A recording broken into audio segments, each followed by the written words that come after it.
사랑하는 여러분, 오늘 우리는 성경 속 가장 아름답고도 열정적인 사랑의 노래, 아가서의 세계로 여행을 떠나려 합니다. 이 이야기는 단순히 오래된 문헌 속 글자가 아니라 오늘을 살아가는 우리의 관계와 사랑, 그리고 삶을 비추는 거울과도 같습니다. 이 지혜의 말씀을 통해 하나님께서 우리 각자의 삶에 예비하신 깊고 풍성한 관계의 비밀을 발견하시기를 소망합니다. 본격적인 이야기에 앞서 만약 이 말씀이 여러분의 마음에 울림을 준다면 조용히 공유하기 버튼을 눌러 이 은혜를 주변의 소중한 이들과 함께 나눠주시길 부탁드립니다. 하나님의 말씀을 나누는 것은 그분의 사랑과 축복을 전하는 가장 아름다운 방법입니다. 이 영상을 보시는 모든 분들과 여러분을 통해 이 말씀을 접하게 될 모든 이들의 삶 위에 하나님의 평강과 은총이 가득하기를 먼저 기도합니다. 자, 그럼 이제 마음을 열고 솔로몬의 가장 위대한 노래, 아가의 첫 장을 함께 열어보겠습니다. 성경에는 총 66권의 책이 있습니다. 그중 아가서는 단연 독보적인 책입니다.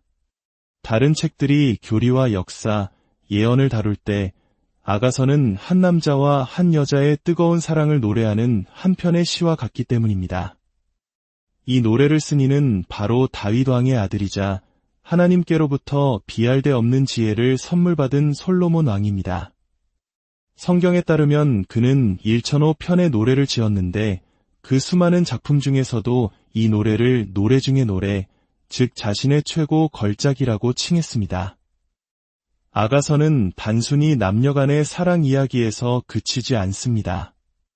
수많은 신학자들은 이 노래가 하나님과 그의 백성, 즉 예수님과 교회의 관계를 상징하는 깊은 영적 비유라고 해석합니다. 인간의 가장 순수하고 아름다운 사랑을 통해 우리는 우리를 향한 하나님의 무한하고 열정적인 사랑을 엿볼 수 있는 것이죠. 이 사랑의 노래에는 3명의 주요 인물이 등장합니다. 첫째는 사랑하는 자로 불리는 솔로몬 왕입니다. 둘째는 그의 사랑을 받는 술람미 여인입니다. 그리고 셋째는 이 두 사람의 사랑을 곁에서 지켜보며 때로는 조언하고 때로는 함께 기뻐하는 예루살렘의 딸들입니다. 이들은 마치 오늘날 소셜미디어에서 친구의 연애를 응원하는 우리들의 모습과도 같죠. 위대한 사랑의 노래를 제대로 감상하기 위해 우리는 몇 가지 마음의 준비가 필요합니다. 첫째, 이 말씀이 다른 누군가가 아닌 바로 나 자신을 위한 것이라 생각하며 들어주십시오. 옆 사람을 툭툭 치며 이거 당신 얘기네라고 말하기보다 하나님께서 오늘 나에게 무엇을 말씀하시려나 하는 열린 마음으로 귀 기울여 주십시오. 모든 변화는 나 자신으로부터 시작됩니다. 둘째, 과거의 실수나 후회에 얽매이지 마십시오. 관계에 대한 하나님의 기준을 듣다 보면 나는 이미 너무 많은 실수를 했어라며 자책감에 빠질 수도 있습니다. 하지만 기억하십시오. 우리 하나님은 모든 것을 새롭게 하시는 분입니다. 결혼 서약에 오늘부터 라는 구절이 있듯이 중요한 것은 과거가 아니라 오늘부터 우리가 어떻게 살아갈 것인가 하는 점입니다. 지나간 일은 모두 주님께 맡기고 앞으로 나아갈 미래에 집중합시다. 셋째, 이 이야기는 때로 매우 솔직하고 성숙한 주제를 다룬다는 점을 기억해 주십시오. 성경은 인간의 성과 친밀감에 대해 결코 외면하지 않습니다. 오히려 그것이 하나님께서 주신 신성하고 아름다운 선물임을 가르칩니다. 다만 이 선물을 어떻게 다루어야 하는지에 대한 지혜를 우리에게 알려주고자 합니다. 세상의 미디어나 친구들이 아닌 창조주의 말씀으로부터 우리는 관계의 진정한 의미를 배워야 합니다. 이제 아가서 1장의 문을 엽니다. 이야기는 술람미 여인의 열정적인 고백으로 시작됩니다. 내게 입맞추기를 원하니 내 사랑이 포도주보다 나음이로구나. 그녀는 사랑하는 이의 입맞춤을 갈망하며 그의 사랑이 세상 그 어떤 즐거움보다 더 달콤하다고 고백합니다. 그녀는 이어서 말합니다. 내 기름이 향기로워 아름답고 내 이름이 쏟은 향기름 같으므로 처녀들이 너를 사랑하는구나. 여기서 이름은 그 사람의 인격과 평판을 의미합니다. 솔로몬 왕이 얼마나 사람들을 존중하고 부하들을 아끼며 지혜롭게 관계를 맺는 사람이었는지 엿볼 수 있는 대목입니다. 그의 인격 자체가 잘 숙성된 향수처럼 주변을 매료시켰고 모든 여인들이 그를 흠모했지만 그녀는 당당하게 선언합니다. 왕이 나를 그의 방으로 이끌어들이시니 너는 나를 인도하라. 그녀의 적극적인 사랑 고백에 주변의 친구들, 예루살렘의 딸들이 화답합니다. 우리가 너로 말미암아 기뻐하며 즐거워하니 내 사랑이 포도주보다 더 진함이라. 내가 마땅히 사랑을 받으리라. 모두가 그들의 사랑을 축복하는 아름다운 장면입니다. 그런데 바로 이 순간 술람미 여인은 자신의 깊은 마음속에 있는 불안감을 드러냅니다. 내가 비록 검으나 아름다우니 내가 햇볕에 쬐어서 거무스름할지라도 흘겨보지 말 것은 애 어머니의 아들들이 나를 노하게 하여 포도원지기로 삼았음이라. 나의 포도원을 내가 지키지 못하였구나. 이것은 오늘 이야기의 핵심 주제로 우리를 이끕니다. 그녀는 뜨거운 태양 아래 포도원에서 일하느라 피부가 검게 그을렸습니다. 오빠들의 등살에 떠밀려 자신의 몸을 돌볼 겨를도 없이 험한 일을 해야만 했던 것이죠. 그녀는 자신의 외모에 자신감이 없었습니다. 나는 검어요. 하지만 사랑스러워요. 이 말 속에는 내 겉모습만 보지 말아주세요. 내 안에 다른 가치가 있어요. 라는 간절한 외침이 담겨 있습니다. 오늘날 외모가 전부인 것처럼 여겨지는 우리 사회에서 이 메시지는 더욱 깊은 울림을 줍니다. 우리는 무엇에 이끌려 사람을 만나고 관계를 시작합니까? 아가서는 우리에게 끌림의 순서가 있다고 가르칩니다. 그리고 그 첫 번째는 바로 영적인 끌림입니다. 술람미 여인은 자신의 외적인 조건이 아니라 내적인 가치와 기준을 먼저 이야기합니다. 그녀는 다른 여자들처럼 육체적인 매력으로 남자를 유혹하려 하지 않습니다. 오히려 이렇게 말합니다. 내 사랑아, 내가 양떼를 먹이는 곳과 정오에 쉬게 하는 곳을 내게 말하라. 내가 내 친구의 양떼 곁에서 어찌 얼굴을 가린 자같이 되랴. 여기서 얼굴을 가린 자는 당시 들판에서 일하는 남자들을 유혹하던 창녀를 의미하는 말이었습니다. 그녀는 나는 그런 값싼 방식으로 당신의 사랑을 얻고 싶지 않아요. 나에겐 나만의 기준이 있어요. 라고 선언하는 것입니다. 그렇다면 우리는 어떻게 영적으로 매력적인 사람이 될 수 있을까요? 첫째는 온 마음을 다해 하나님을 예배하는 것입니다. 예수님께서는 마음과 목숨과 뜻과 힘을 다하여 주 너의 하나님을 사랑하라고 말씀하셨습니다. 예배는 단순히 조용히 앉아있는 의식이 아닙니다. 때로는 손을 들고 박수를 치고 소리 높여 찬양하는 열정적인 사랑의 표현입니다. 특히 남성분들, 주머니에 손을 넣고 점잖게 서 있기보다 온 마음으로 하나님을 찬양하는 모습을 보여주십시오. 여러분의 그런 모습은 하나님뿐만 아니라 여러분의 배우자에게도 가장 매력적인 모습으로 비춰질 것입니다. 둘째는 영적으로 계속해서 성장하는 것입니다. 현재의 신앙 수준에 머무르지 마십시오. 성경을 더 깊이 공부하고 기도하며 교회 공동체 안에서 자신의 역할을 찾아 섬기십시오. 함께 성장하고 함께 섬기는 부부만큼 아름다운 모습은 없습니다. 남편이 앞장서서 여보, 우리 함께 성장합시다. 함께 교회를 섬깁시다 라고 말할 때 아내는 그 어떤 모습보다 남편에게서 깊은 매력을 느낄 것입니다. 셋째는 거룩한 기준을 갖는 것입니다. 세상의 흐름에 타협하지 않는 당신의 기준이 사람들을 멀어지게 할 것이라 생각하십니까? 천만에요. 오히려 진정한 사람들을 끌어당길 것입니다. 특히 청년 시절, 연애를 시작할 때 분명하게 말해야 합니다. 나는 하나님 안에서 거룩한 관계를 지켜나가고 싶습니다. 이 선을 넘는 관계를 원한다면 결혼 반지를 가지고 와야 할 겁니다. 이런 당당한 기준이 당신을 더욱 가치 있고 매력적인 사람으로 만들어줍니다. 아가서의 이야기는 계속됩니다.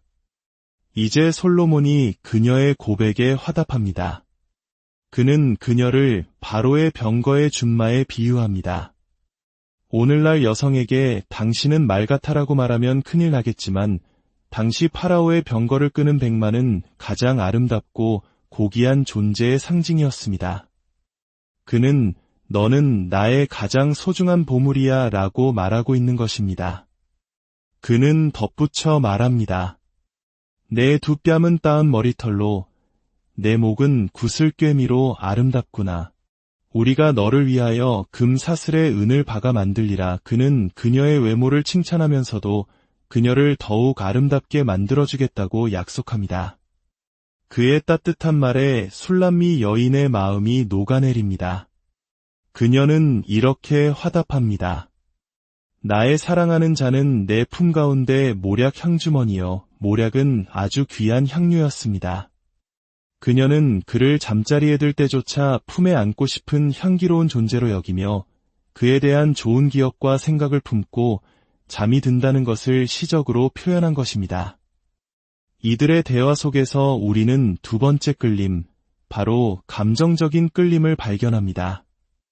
영적인 교감 위에 이제는 깊은 감정적 유대가 쌓여가고 있습니다. 현대사회의 많은 관계 속에서 우리는 이 감정적 교류의 부재를 경험합니다. 서로의 감정적 필요를 채워주지 못하는 공허함이 만연해 있습니다. 그렇다면 어떻게 서로의 감정을 채워주는 매력적인 관계를 만들 수 있을까요? 첫째, 서로의 가치를 발견하고 인정해 주어야 합니다. 사람은 누구나 장점과 단점을 가지고 있습니다. 상대방의 부족한 점을 계속해서 지적하기보다 그 사람이 가진 고유한 가치와 장점을 찾아내어 칭찬해 주십시오. 당신의 배우자가 요리를 잘 못할 수도 있습니다. 하지만 세상에서 가장 따뜻한 마음을 가졌을 수도 있습니다. 그녀가 가진 수백 가지 다른 장점들에 집중하고 그것을 말로 표현해 주십시오. 둘째, 생명의 말을 전해야 합니다. 말에는 힘이 있습니다.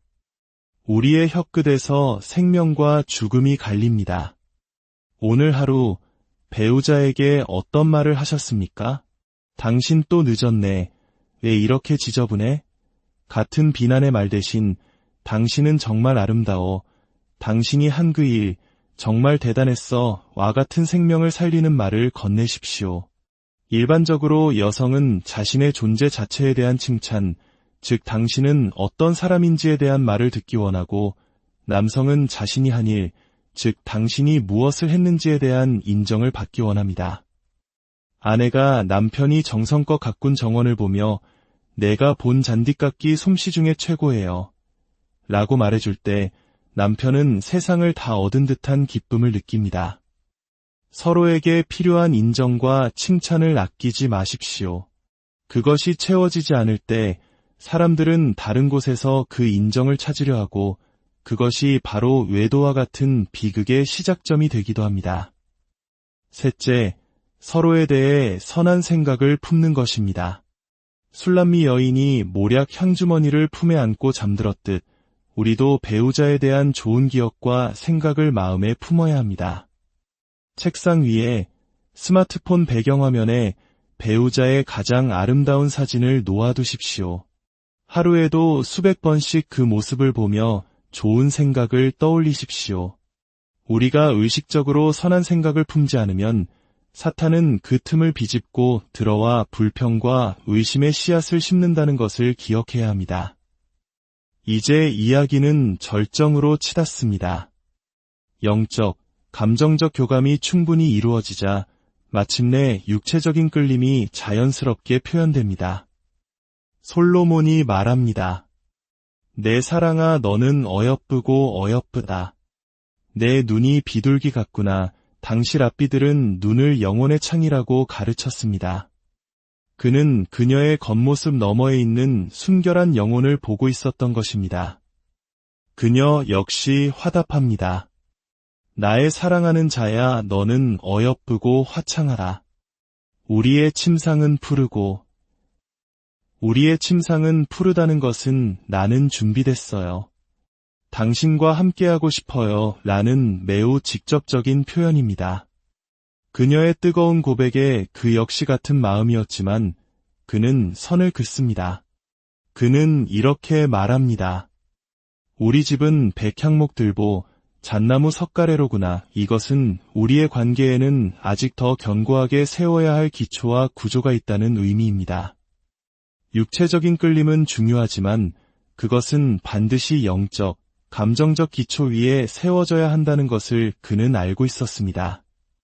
이것이 바로 세 번째 끌림, 육체적인 끌림의 올바른 자리입니다. 하나님은 우리가 육체적인 친밀함을 누리기를 원하십니다. 그러나 그 순서가 뒤바뀌어서는 안 됩니다. 육체적 관계가 먼저 앞서게 되면 그것은 우리 삶에 가장 큰 파괴력을 가진 무기가 될 수 있습니다. 죄책감과 수치심, 후회는 대부분 하나님의 선을 넘었을 때 찾아옵니다. 하지만 이 순서가 올바로 지켜질 때 관계는 안정감이라는 놀라운 열매를 맺게 됩니다. 한 장의 시작에서 자신의 검은 피부 때문에 주눅들어 있던 술람미 여인은 이제 2장에서 이렇게 당당하게 선언합니다. 나는 사론에 수선하여 골짜기에 백합화로다. 그녀는 스스로를 가장 아름다운 꽃이라고 말하고 있습니다. 이것은 그녀 스스로의 생각이 아니었습니다. 솔로몬이 그녀에게 보여준 올바른 순서의 사랑이 그녀 안에 있던 진정한 아름다움을 피어나게 한 것입니다. 그녀는 사랑에 취해 건포도로 내 힘을 돋고 사과로 나를 시원하게 하라. 내가 사랑함으로 병이 생겼음이라고 말합니다. 건포도는 당시 정력제로 여겨졌습니다. 그녀는 지금 당장 당신이 필요해요 라고 외치고 있는 것입니다. 그가 왼팔로 내 머리를 고이고 오른팔로 나를 안는구나. 두 사람은 서로를 뜨겁게 안고 있습니다. 그러나 바로 그 결정적인 순간에 솔로몬은 주변의 예루살렘 딸들에게 이렇게 선포합니다.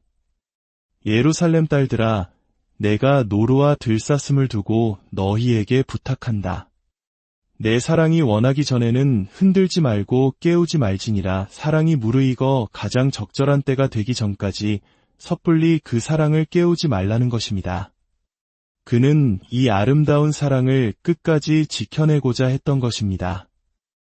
이야기를 들으며 혹시 이런 생각을 하고 계시지 않습니까? 말은 좋지만 내 남편은 그렇지 않아요. 이미 너무 늦었어요. 10년만 일찍 들었더라면. 혹은 요즘 세상에 저런 남자가 어디 있나요? 틀렸습니다. 우리는 잘못 생각하고 있습니다. 우리가 예수님을 처음 만났을 때를 떠올려 보십시오. 우리는 결코 매력적인 모습이 아니었습니다. 죄로 얼룩지고 상처투성이인 모습이었습니다. 주님은 그런 우리를 보시고 저런 모습과는 관계를 맺고 싶지 않다고 외면하지 않으셨습니다. 주님은 불완전한 우리를 있는 모습 그대로 사랑해 주셨습니다. 그리고 그 완벽한 사랑이 우리 안에 들어왔을 때 우리는 변화될 힘을 얻었습니다. 우리가 받은 그 사랑이 우리를 하나님이 원하시는 모습으로 빚어가고 있는 것입니다. 관계도 마찬가지입니다. 완벽한 사람을 찾으려고 애쓰지 마십시오. 대신 불완전한 그 사람을 완벽한 사랑으로 사랑하는 법을 배우십시오. 당신의 사랑이 당신의 배우자를 당신이 늘 꿈꿔왔던 그 사람으로 변화시키는 능력이 될 것입니다. 사랑하는 여러분, 이제 함께 기도합시다. 하나님 아버지, 오늘 아가서의 말씀을 통해 사랑의 참된 의미와 순서를 가르쳐 주시니 감사합니다. 우리의 관계 속에 있는 모든 아픔과 깨어짐, 죄책감과 수치심을 주님의 보혈로 씻어주시고 그 모든 어두운 권세로부터 우리를 자유롭게 하여 주옵소서. 오늘부터 우리의 관계가 새로운 질서 위에 세워지게 하소서. 영적인 끌림으로 시작하여 서로의 감정을 깊이 헤아리고 마침내 하나님께서 허락하신 거룩한 연합 안에서 온전한 사랑을 누리게 하옵소서. 과거의 모든 실수는 주님 앞에 내려놓고 오늘부터 생명의 말, 축복의 말을 서로에게 전하는 우리가 되게 하소서. 아직 짝을 찾고 있는 이들에게는 하나님께서 예비하신 믿음의 동역자를 만나게 하시고 이미 가정을 이룬 이들에게는 처음 사랑의 감격을 회복시켜 주옵소서. 불완전한 사람을 완전하신 주님의 사랑으로 사랑함으로써 서로를 세워주고 온전하게 만들어가는 축복의 통로가 되게 하여 주옵소서.